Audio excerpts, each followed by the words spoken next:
have someone that is better than Trump, way better than Trump. If you want to take advice from a guy who defamed family members who lost their children during the Sandy Hook massacre, Alex Jones is your man. He has some thoughts on who you should support as a Republican presidential candidate in 2024, and it ain't Trump. Let's watch. Pig-headedly support him a few years ago, even though I disagreed with his warp speed, because I thought that we had to keep him in office because of the nightmare scenario if Hillary or Biden got in, back before they were officially running. But that said, I am supporting DeSantis. DeSantis is just gone from being awesome to being unbelievably good. And I don't just watch a man's actions, as Christ said, judge a tree by its fruits. I can also look in his eyes on HD video, and I see the real sincerity. You know, I will say the incredible thing is how Alex Jones can regularly humiliate himself, including during the recent trial with Sandy Hook victims, and still take himself very seriously. The guy takes himself super seriously, like the stacks and stacks of papers on his desk, right?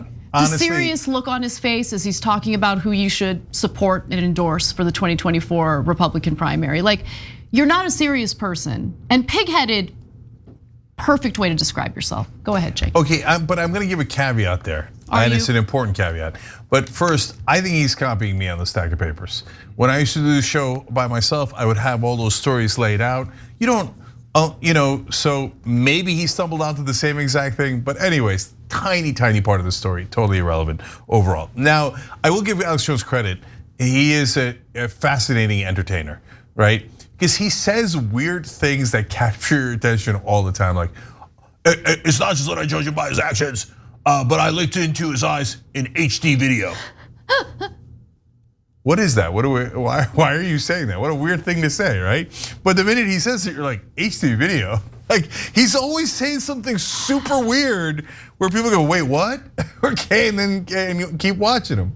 So that's my damning with faint praise. But now here's an actual issue where this is my caveat to you, Anna. He's not a serious person, he's a lunatic.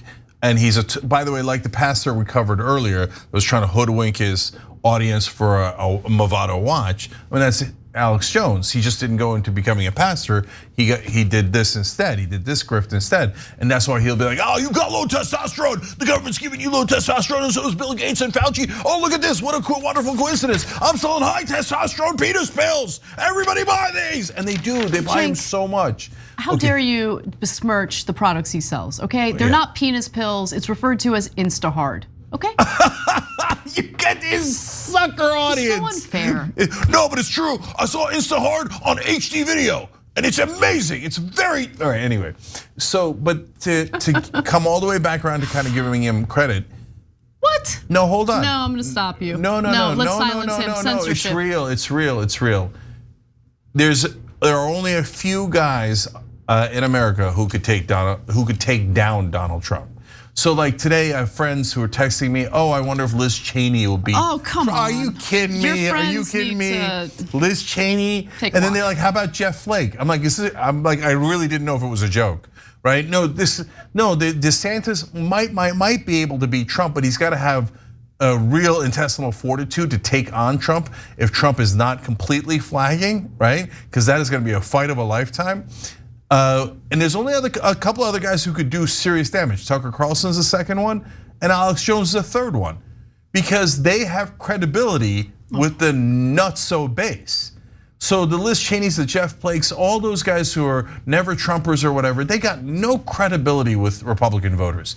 And here's what Washington cannot understand. They think, this extreme right wing voted down Liz Cheney, but it's so weird. It was a blowout. I don't understand it, because they think the extreme right wing is like 5% of the Republican Party. No, you schmucks, it's 95% of the Republican Party. So when Alex Jones says I'm done with Trump, that's a heavy blow to Trump. But don't get too excited either, because Alex Jones said not. He could change his mind tomorrow. Cenk, there is nothing to get excited about in this story. Okay, it's like a murderer's row of terrible people that could run for president in the Republican ticket. Like, I'm not, like Ron DeSantis, Donald Trump, like Rudy Giuliani. Who knows? Who cares? Like, they're all terrible, right? The only thing that we can do. And when I say we, I don't literally mean the two of us. I mean the broadly speaking left, to combat what we're seeing with the radicalization of Republican voters in this country, is change their material conditions. They are angry, and their anger is being exploited by the lunatics on the right. And so how do you stop that exploitation from happening? You gotta stop the anger. How do you stop the anger? Make their lives better. I know it sounds counterintuitive because there's a lot of hate in this country, and some people in the Democratic Party just wanna see them suffer as retaliation.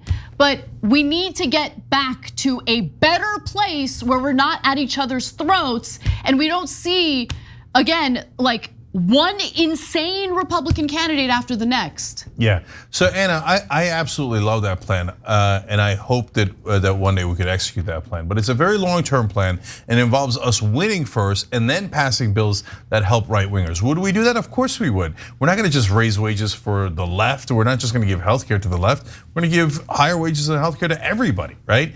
So, but that's a long road. But I'm gonna add one last fun thing to this particular story, which is a conspiracy theory, okay? It's fitting, right? Mm-hmm. You know, one of the things that Donald Trump had in his basement was the pardon of Roger Stone. That's kind of a weird thing to have in your basement. He also had a file on Macron, the French leader. So he took things that sounds like that could be incriminating. Maybe the Roger Stone thing was just a memento of the top criminal that he released, right? It's a Bane move, right? That's totally possible. But Alex Jones and Roger Stone are great friends. So now Alex Jones is turning on Trump. Why? Was Trump threatening Roger Stone? I don't know. Who cares? They're all terrible. Maybe it's a false flag operation. I don't know what that means. Maybe Alex Jones, through the trial that he just underwent, realized that lawyers are actually paying attention to what he says on his show, and he's currently being investigated for his role in the January 6th Capitol riots, and maybe he thinks turning on Trump on his program will make it clear that he's, not one of these like sweaty tooth madmen who wants to like dismantle our democracy to ensure that some crazy dictator is in place, I don't know. I don't know what goes through his mind. He's crazy. So it's trying to make sense of a crazy person doesn't make sense. That's the most rational thing we've said on this entire segment. No, I've said a lot of rational things actually. So speak for yourself. Anyway.